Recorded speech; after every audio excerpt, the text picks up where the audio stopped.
So here at the Bruce Company, we've got lots of seeds in. We don't have the ultimate count yet, but we will by Garden Expo. And a lot of people come in and they see all these crazy seeds here and they wonder, what can they plant right now? Because you don't want to start everything like tomatoes or basil. It's way too early for that kind of thing. So we've got Scott here who works at our plant desk. And Scott, what kind of plants or seeds can we start right now? Well, you can start the perennial wildflowers like the milkweed and the coneflower because they usually take a good 10 to 12 weeks to get going. Okay. Which is sizable transplant. Yes. The other thing that you could start indoors would be any of the herbs like the lavender plants. Rosemary too, I would think. Any of the yes. perennial herbs or the woody kinds of Yes. herbs you could start now. Yeah, Probably because- early, like I said, for basil and cilantro. Exactly, because even though they germinate quickly, it takes a long time, a good 8 to 10, 12 weeks sometimes for them to get to be sizable plants to put out into the garden. Sure.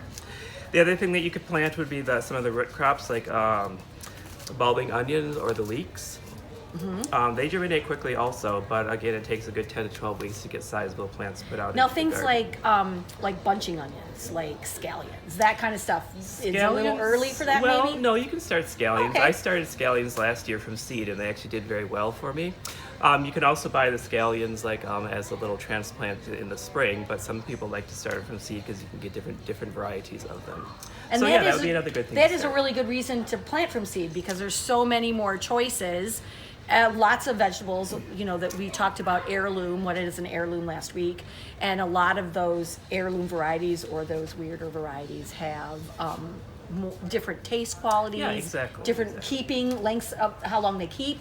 So what's something else we can start now The if other we're really thing you can raring to start go? would be Brussels sprouts, which everybody loves, right? No, I don't like them, but I know there are a lot of people out there that do like them. But yeah, that again, they germinate quickly, but again, it takes a good 10 to 12 weeks to get them to be sizable plants. I think that Brussels sprouts are like the new vegetable of the millennials because my kids love them and I think they're disgusting. Well, I think they're disgusting too. I have people who give me all these recipes for Brussels sprouts, but it has like bacon and all this stuff in it that is like far beyond healthy. So but if you're eating just a Brussels sprout just out of the garden or steamed, I think they're not the most flavorful vegetables in the world. Yeah, no, we talked earlier about things that are too early to start, like lots of things in the nightshade family.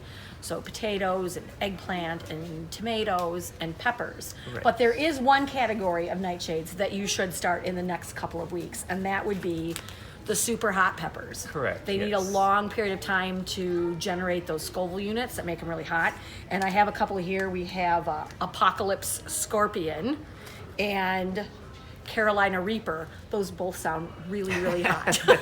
And we have some other varieties too. But come into the store and pick up the seeds that you want to grow, whether it's time to plant them or not, because for the rest of the month, all of our garden seeds are 10% off.